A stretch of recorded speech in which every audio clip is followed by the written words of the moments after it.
Hello, good morning. എല്ലാവർക്കും നമസ്കാരം.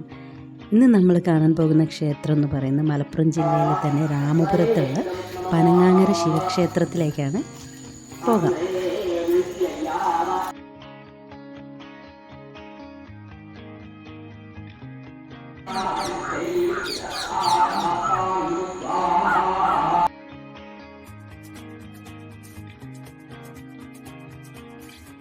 ഇവിടെ അമ്പലത്തിൽ മുറജപം എന്ന ഒരു ചടങ്ങ് നടന്നുകൊണ്ടിരിക്കുകയാണ്.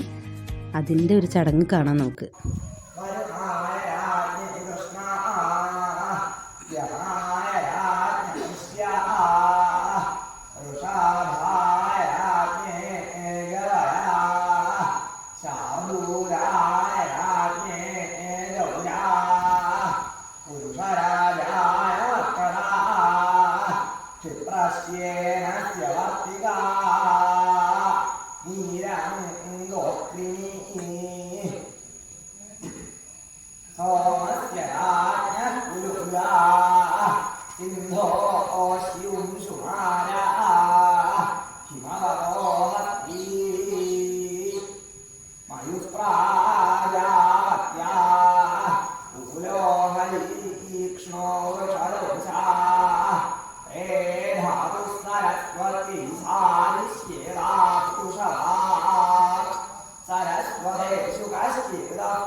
ഒരുപാട് പ്രത്യേകതകളുള്ള ക്ഷേത്രമാണ്, ശിവക്ഷേത്രമാണിത്. വൈകുന്നേരമുള്ള ദീപാരാധന സമയത്തുള്ള നാമജപമാണ്.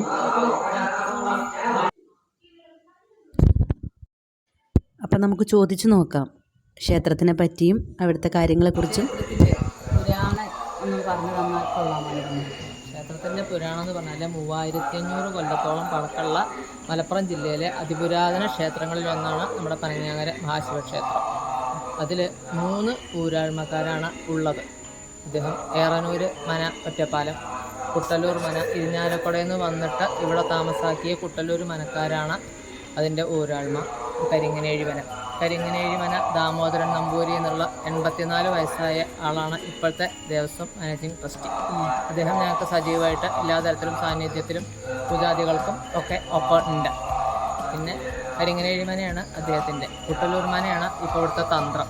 പണ്ട് കരണനെല്ലൂർ പത്മനാഭൻ നമ്പൂതിരിപ്പാട് ക്ഷേത്രം തന്ത്രമായിട്ട് ഇവിടെ പ്രതിഷ്ഠ 1964 കലശം നടത്തി പ്രതിഷ്ഠിച്ച് പോയിട്ടുണ്ട്. പിന്നെ ഒരു 1990കളിലൊക്കെ അദ്ദേഹം തന്നെയായിരുന്നു. പിന്നെ അദ്ദേഹത്തിൻ്റെ പ്രായാധിക്യം കൊണ്ടും തന്ത്രങ്ങളുടെ എണ്ണം കൂടിയതുകൊണ്ടും കുട്ടല്ലൂർ മന നാരായണ നമ്പൂരി ആണല്ലോ ഇവിടുത്തെ തന്ത്രമായിട്ട് കാര്യങ്ങൾ കൊണ്ടു നടക്കുന്നത്. അദ്ദേഹത്തിൻ്റെ സജീവ സാന്നിധ്യവും ധാരാളം സഹായ സഹകരണം ഈ ക്ഷേത്രത്തിൽ ഉണ്ടായതുകൊണ്ട് ക്ഷേത്രം നിരന്തരം അഭിവൃദ്ധിയിലേക്ക് പോയിക്കൊണ്ടേയിരിക്കും. ഇപ്പോൾ 8 ദിവസമായിട്ട് ഈ മാസം 8-ാം തീയതി മുതൽ ജൂലൈ 8 മുതൽ 15 കൂടി ക്ഷേത്രത്തിലെ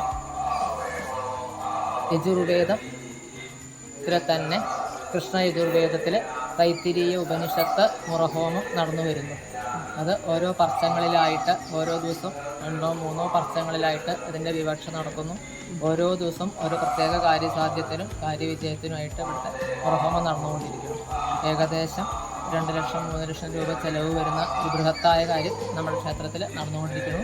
ജൂലൈ 15 ഉച്ചയ്ക്ക് 1 മണിയോടുകൂടി യജ്ഞം സമർപ്പിക്കും, മുറഹോമം സമർപ്പിക്കും.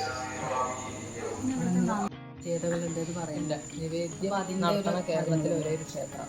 നന്ദിക്ക് മഹാദേവൻ്റെ അതേ സാന്നിധ്യത്തോടുകൂടി അഭിഷേകവും മാലയും നിവേദ്യവും നടത്തുന്നുണ്ട്. നമ്മൾ തൊട്ട് നമസ്കരിക്കണ നന്ദികേശ്വരനല്ല. പല മഹാക്ഷേത്രങ്ങൾ നമ്മൾ നന്ദികേശ്വരനെ തൊട്ട് നമസ്കരിക്കാൻ ഇവിടെ തൊടാൻ പാടില്ല. ശുദ്ധമായിട്ട് കൊണ്ടു നടക്കണം നന്ദികേശ്വരനാണ്. ധാരാളം അതിനെപ്പറ്റിയുള്ള ഐതിഹ്യങ്ങളും അതിന് നേദ്യവും മാലിയൊക്കെ മുടങ്ങിയ കാലത്ത് പാടത്ത് വിളവ് നശിപ്പിച്ചിരുന്നൊരു കാളയെ എല്ലാവരും കണ്ടതായിട്ടും ഇത് തുടങ്ങി വെച്ച സമയത്ത് പിന്നെ അതൊക്കെ നിന്ന് യേശുവിൻ്റെ പ്രസാദം ഈ ക്ഷേത്രത്തിന് ലഭിച്ചതായിട്ടും കണ്ടിട്ടുണ്ട്. അതിപുരാതനമായിട്ടുള്ള ഏറ്റവും വലിയ വരിക്കല് ഈ ക്ഷേത്രത്തിലുണ്ട്. വലിയ വരിക്കലിന് എന്താ വെച്ചാൽ സാധാരണ ക്ഷേത്രത്തിൽ ദീപസ്തംഭത്തിനൊന്നും തൊഴാൻ സാധിക്കില്ല. ഒരു സത്യം ചെയ്ത സമയത്ത് വലിയ വരിക്കല് 2 അടി ഇടത്തോട്ട് നീങ്ങിയെന്നാണ് ശാസ്ത്രം. മഹാദേവനേക്കാളും 2 അടി ഇടത്തോട്ട് നീങ്ങിയതുകൊണ്ട് നമുക്ക് പുറത്തു നിന്നാലും മഹാദേവനെ കാണാം. സാധാരണ ഒരു ക്ഷേത്രത്തിലും പുറത്ത് ഒരിക്കൽ കൊടിമരത്തിൻ്റെ അവിടെ നിൽക്കുമ്പോൾ ഒരിക്കലും പ്രതിഷ്ഠ കാണില്ല. അപ്പം അത് നീങ്ങിയത് കൊണ്ടാണ്. അങ്ങനെ ഒരുപാട് മഹാത്മ്യമുള്ള മഹാശിവക്ഷേത്രമാണ്.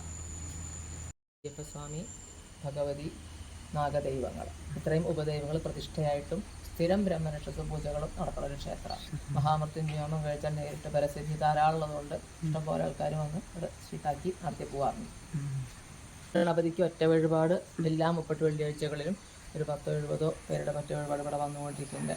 അപ്പം മൂടൽ എന്നുള്ള വഴിപാടിന് നല്ല സാന്നിധ്യമായിട്ട് കോഴിക്കോട് നിന്നും പാലക്കാട് നിന്നും ഒരാൾക്കാർ ബുക്ക് ചെയ്തിട്ട് അപ്പം മൂടൽ വഴിപാട് അതിന് 6000 റുപ്യാണ് ചാർജ്. അത് നടന്നു വരുന്നുണ്ട്. മഹാശിവക്ഷേത്രത്തിന് വേണ്ട എല്ലാവിധ സൗകര്യങ്ങളോടും കൂടി നടത്തിക്കൊണ്ടു വരുന്ന ഒരു അമ്പലമാണ്. കൊടിമരല്ലേ കലശം ഈ നിശ്ചയിക്കാൻ 26 കലശം നിശ്ചയിച്ചാൽ ഈ കൊടിമരത്തിൻ്റെ കാര്യങ്ങളും എല്ലാം അങ്ങനെ പുരോഗമനത്തിലേക്ക് പോയിക്കൊണ്ടിരിക്കുകയാണ്. പിന്നെ ഞങ്ങൾ ഇപ്പോൾ 2023-24 വർഷത്തിൽ ഒരു 47 ലക്ഷം രൂപ ചിലവാക്കിയിട്ട് ജീർണോദ്ധാരണം ശ്രീകോവിൽ മുഴുവൻ നവീകരിച്ചു. നമസ്കാര മണ്ഡപവും ശ്രീകോവിലും മുഴുവൻ ചെമ്പോല പതിക്കുന്ന നവീകരണ പ്രവർത്തനം നടന്നു.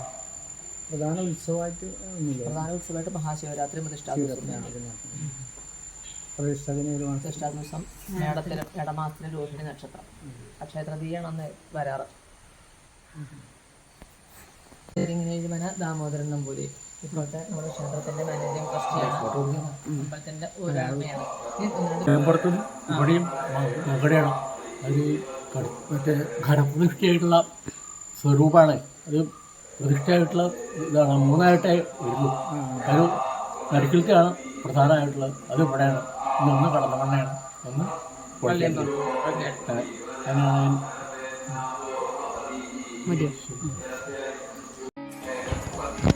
ബലിക്കല്ല് നീങ്ങി എന്ന് പറഞ്ഞിട്ടുണ്ടായിരുന്നില്ലേ, ആ ബലിക്കല്ലാണ് കാണുന്നത് കേട്ടോ.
അപ്പോൾ ഇതാണ് പനങ്ങാങ്ങര ശിവക്ഷേത്രം. അപ്പോൾ എല്ലാവരും വന്ന് തൊഴാൻ ശ്രമിക്കുക. അപ്പോൾ അടുത്തൊരു ക്ഷേത്രവുമായി വരുന്നത് വരെ മാധവ മഹാദേവ.